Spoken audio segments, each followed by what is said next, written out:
So picture this. I'm sitting on my couch watching Netflix, eating some leftover Chinese takeout from that amazing place on Sunset Boulevard, when my husband of 3 years walks into our apartment and drops a bomb on me. And I mean, not just any bomb, but one of those life-changing, what the hell did you just say moments that makes you choke on your General Tso's chicken.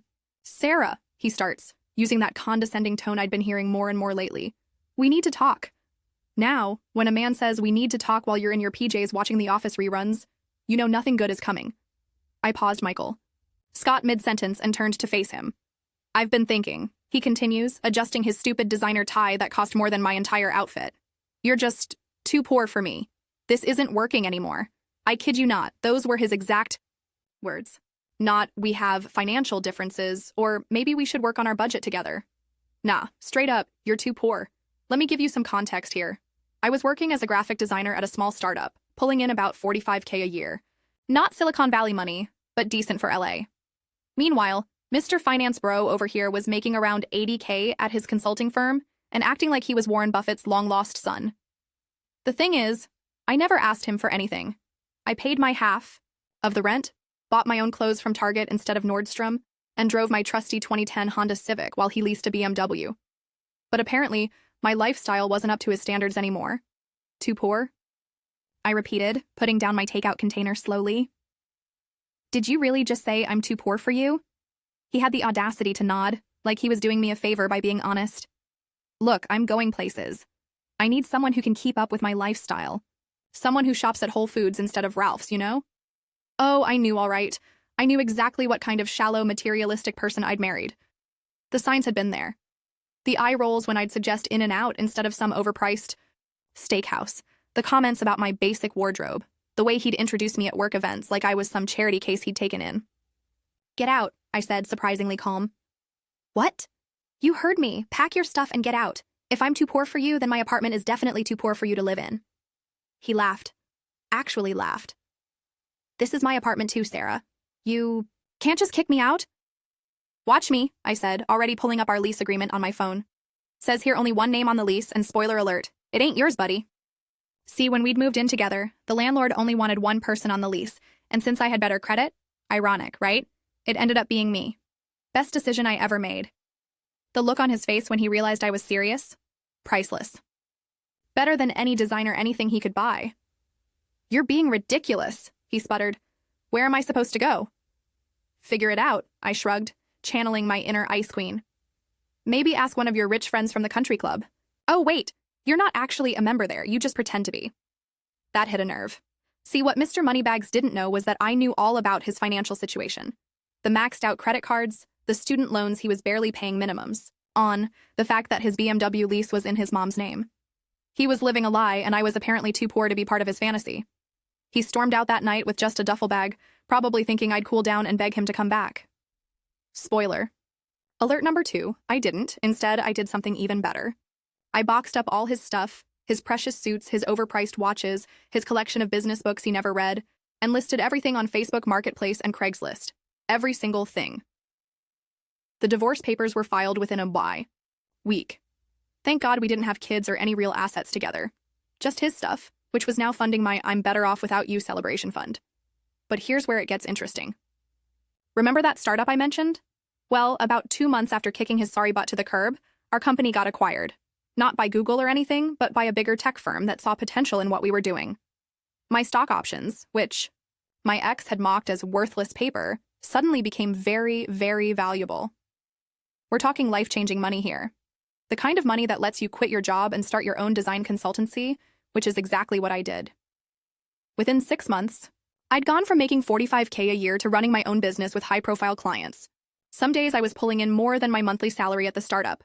I moved out of our old apartment into a beautiful house in Silver Lake, complete with the pool and the view, and that's when he started showing up. The first time was about 8 months after our divorce was finalized. I was coming home from a client meeting when I saw him sitting on my front steps. At first, I thought I was hallucinating. But nope, there he was, looking rough around the edges in wrinkled clothes. That definitely weren't designer anymore. Sarah, please, we need to talk, he said, standing up as I approached. No, we don't, I replied, walking past him to my front door. How did you even find my address? It doesn't matter. Look, I made a mistake. I was stupid. I miss you. I almost laughed. Almost. You miss me? Or you miss the idea of my money? He had the nerve to look offended. It's not about money. I realized what we had was special. Oh, really? What changed your mind? Was it the TechCrunch article about my company? Or maybe when Forbes included me in their 30 under 30 list? His face turned red. Busted. Get off my property before I call the cops, I said, unlocking my door. And don't come back. But he did come back. Every month, like clockwork, he'd show up. Sometimes with flowers from the grocery store, sometimes with long letters about how sorry he was, sometimes literally on his knees begging for another chance. The last time was just last week. I was having a BBQ with some friends, tech founders, artists, genuinely cool people who didn't judge anyone by their bank account. We were all out back by the pool when my friend Jake noticed someone at the front gate. Sarah? There's some dude out front. Is he kneeling? I didn't even have to look. That's my ex. He does this monthly. It's like a really pathetic subscription service I can't cancel. My friends thought I was joking until they saw him through the security camera. There he was, on his knees, holding a sign that said, "I'm sorry," like this was some rom-com and not real life. Want me to go? Tell him to get lost, Jake offered. Nah, I said, taking a sip of my margarita. He'll leave eventually. He always does. And that's the thing. He always leaves, but he always comes back. I found out through mutual friends that he lost his job not long after our divorce.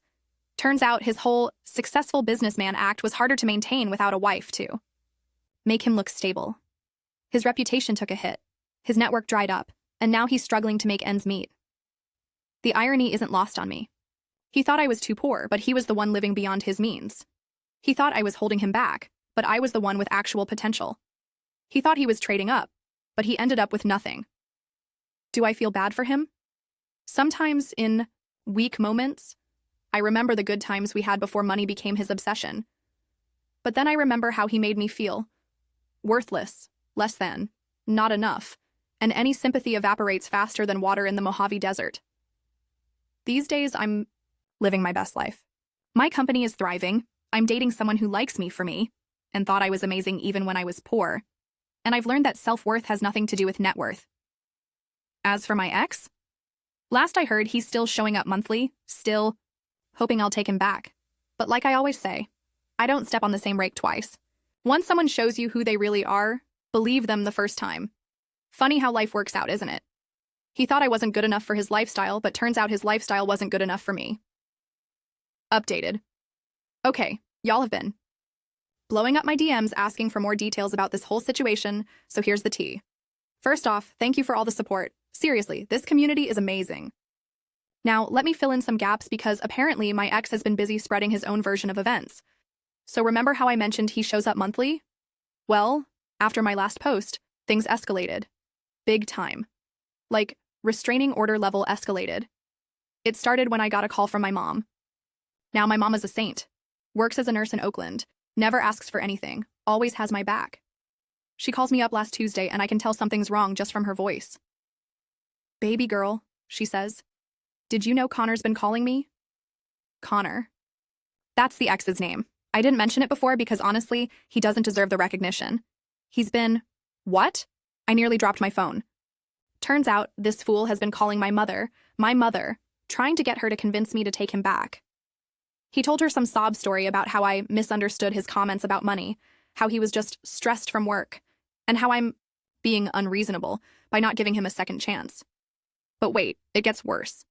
He also told her I was being vindictive by becoming successful after our divorce. Like, excuse me? Was I supposed to stay broke to protect his fragile ego? Was my success somehow a personal attack on him? My mom, bless her heart, told him exactly where he could shove his opinions. My daughter was never too poor for anyone, she said.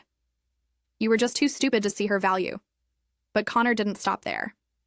Oh no, this man went full psycho. He started showing up at my clients' offices. Yeah, you read that right.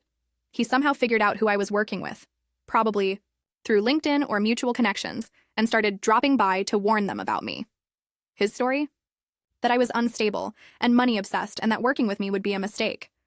He told one client that I only got successful by using men, and that I'd eventually screw them over too. Thank God my clients aren't idiots. My biggest client? A tech CEO named Marcus. Actually called me immediately after Connor's visit. Sarah, Marcus said, laughing.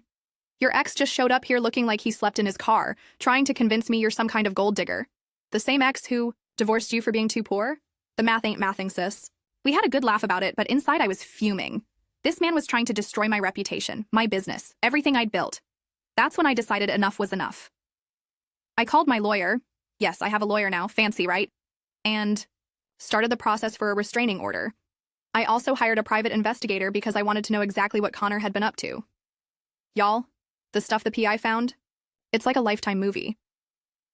First, Connor isn't just unemployed. He's been unemployed for almost the entire time since our divorce. That consulting firm? They let him go 2 weeks after he left me. Apparently, his work performance had been declining for months, and losing his stable home life, their words, was the last straw. Second, he's been living with his mom in Pasadena. All those times he showed up in decent clothes, he was borrowing them from his stepbrother. The BMW, repossessed months ago. He takes the bus to come grovel at my house. The bus. But here's the real kicker. He's been telling everyone we're still married. His LinkedIn still lists him as married. His Facebook relationship status, married. He's been going to networking events, introducing himself as a married entrepreneur, and talking about his successful wife in tech. When people Google him and find articles about me, he takes credit for my success. He tells them he's taking a sabbatical to support his wife's growing business. He's literally built an entire fake life around being married to me. The PI also found out he's been sued twice, once by a former roommate for unpaid rent, and once by American Express for defaulted credit card debt. This man is drowning in financial problems, but sure, I was the poor one. Armed with all this info, getting the restraining order was pretty straightforward. The judge took one look at the evidence, the harassment, the stalking, the attempts to sabotage my business, and granted it immediately. But because Connor is Connor, he violated it within 48 hours. I was at Whole Foods. Yes, the same store he said I was too poor to shop at. I go there now just for the irony when I spotted him in the parking lot. He was sitting in an old beat-up Corolla watching the entrance. The moment he saw me, he got out of the car and started walking toward me. I immediately called 911. Please don't do this, he said, keeping his distance but still violating the 100-yard requirement. I just need 5 minutes. Just 5 minutes to explain. Explain what? I asked, my finger hovering over the emergency call button. How you've been lying to everyone? How you've been stalking my clients? How you're pretending we're still married? His face went white. How do you... It's not what you think. It's exactly what I think, I said. And now you're violating a restraining order, which means you're about to have bigger problems than being too poor for Whole Foods. The cops showed up within minutes. Shout out to LAPD for the quick response. They arrested him on the spot. Watching him get put in handcuffs in the Whole Foods parking lot while wearing a borrowed suit? Chef's kiss. He spent 2 nights in jail and now has a court date coming up. His mom had to bail him out, and from what I hear, she's finally had enough. Of his crap, too. The best part? Remember those friends from the BBQ I mentioned? Well, one of them is a documentary filmmaker, and she's been filming some of this drama, with my permission, for a potential series about startup founders. Connor's meltdown might just make it to Netflix. How's that for too poor? Since the arrest, things have been quiet. Too quiet. I know he's still out there, probably cooking up some new scheme, but at least now there are legal consequences if he tries anything. My business continues to thrive. I just signed a contract with a Fortune 500 company that'll basically set me up for the next 5 years. I'm also writing a book about my experience. Too Poor to Too Powerful, A Startup Founder's Journey. Working title, Don't Judge. Someone asked in the comments if I ever loved him, and honestly, I did. I loved the person I thought he was. But that person never really existed. It was all performance, all facade. The real Connor was always this shallow, insecure man who measured worth in dollars and status symbols. Updated. Quick update because y'all keep asking for the latest drama. Remember that court date I mentioned? Yeah, that happened yesterday. And let me tell you, it was wild. So I show up to court with my lawyer, dressed professionally but not too fancy. Didn't want to seem like I was rubbing my success in his face, even though part of me totally wanted to. Connor shows up looking rough, like really rough. Unshaven, wrinkled shirt and, I kid you not, wearing mismatched shoes. His mom was there too, sitting in the back looking like she'd aged 10 years. I actually felt bad for her. She's a decent woman who just happened to raise a narcissist. The judge starts going through the charges. Violation of a restraining order, harassment, stalking. Connor's public defender, because apparently he couldn't afford a real lawyer, tries to argue that it was all a misunderstanding and that Connor was just going through a difficult time. Then Connor decides to speak for himself. Big mistake. Huge. Your Honor, he starts. And I could see his lawyer cringing. This is all just a big misunderstanding. Sarah and I had a minor disagreement about finances, and she's blown it completely out of proportion. I mean, I was just trying to apologize. The judge, a no-nonsense woman who looked like she'd heard every excuse in the book, raised an eyebrow. Mr. Peterson, apologizing doesn't typically involve showing up at someone's clients' offices or stalking them at grocery stores. I wasn't stalking, Connor protested. I was just trying to talk to her. She's my wife. Ex-wife, I corrected, and my lawyer gently touched my arm to keep me quiet. According to the divorce decree, you've been divorced for over a year, the judge said, flipping through papers. Yet you've been telling people you're still married. Care to explain? Connor's face turned red. It's complicated. In my heart, we're still married. The divorce was a mistake. She was emotional and made a rash decision. I nearly choked. Emotional? Rash? This man really thought he could gaslight me in front of a judge. The judge wasn't having it. Mr. Peterson, the court doesn't recognize marriages in your heart. It recognizes legal documents. And these legal documents show a clear pattern of harassment. She then started reading from the evidence. The calls to my mom, the visits to clients, the false claims about our relationship status. With each point, Connor seemed to shrink more into himself. Then came the bombshell. There's also the matter of fraud, the judge continued. It appears you've been using your false marriage claims to secure business opportunities and loans. Wait, what? This was news to me. Turns out Connor had been applying for business loans using our supposed joint income as collateral.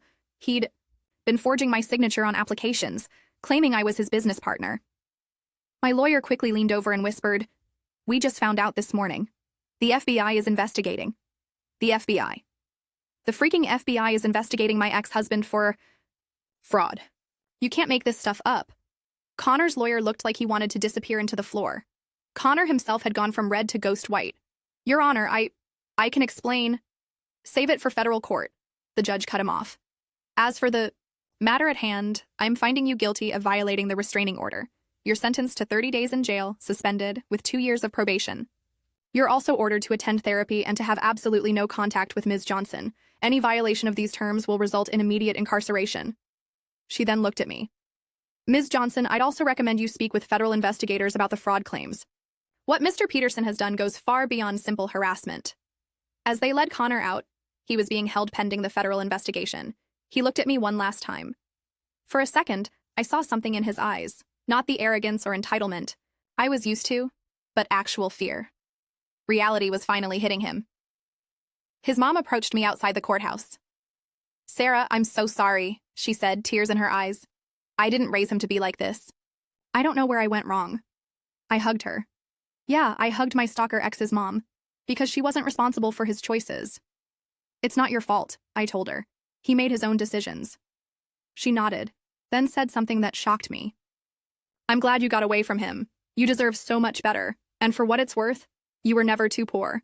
He was just too blind to see what he had. After court, my lawyer and I met with the FBI investigators. The extent of Connor's fraud is actually insane. We're talking multiple forged documents, fake business partnerships, and about $200,000 in fraudulent loans. He could be looking at serious federal time. The irony? If he'd just accepted the divorce and moved on, none of this would have come to light. His obsession with maintaining the illusion of our marriage led to his complete downfall. That night, I celebrated with friends. Not Connor's downfall, that doesn't bring me joy. But my freedom, my complete, total freedom from this man who tried to diminish me. Oh, and remember that documentary filmmaker friend? She got footage of Connor being led away from court.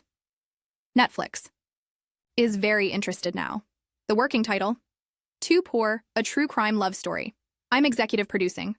Sometimes the best revenge isn't living well, it's just living authentically and letting karma handle the rest. Final update. Well, Reddit. Fam, this is it. The final chapter of this absolutely bonkers saga. Connor was sentenced to 3 years in federal prison last week. Fraud, identity theft, forgery, the works. He took a plea deal to avoid a longer sentence. During the sentencing, he finally admitted everything. The tears, the apologies, the whole "I was wrong" speech, it was all there. But you know what? It didn't matter anymore. I wasn't even in the courtroom. I was in Bali teaching a workshop on entrepreneurship for women in tech. That's the thing about moving on. At some point, you realize the best closure is just living your life. Connor's in prison, I'm running a multi-million-dollar company, and life is good, really good. To everyone who's been following this story, thank you. To anyone dealing with their own "you're too poor" person, Remember this. Someone else's inability to see your value doesn't diminish it. It just means they need better glasses. As for me, I'm dating an amazing guy who loved me when I was shopping at Dollar Tree and still loves me now that I can afford Whole Foods. That's real wealth right there. Peace out, Reddit. Thanks for the wild ride. Sarah, definitely not too poor anymore.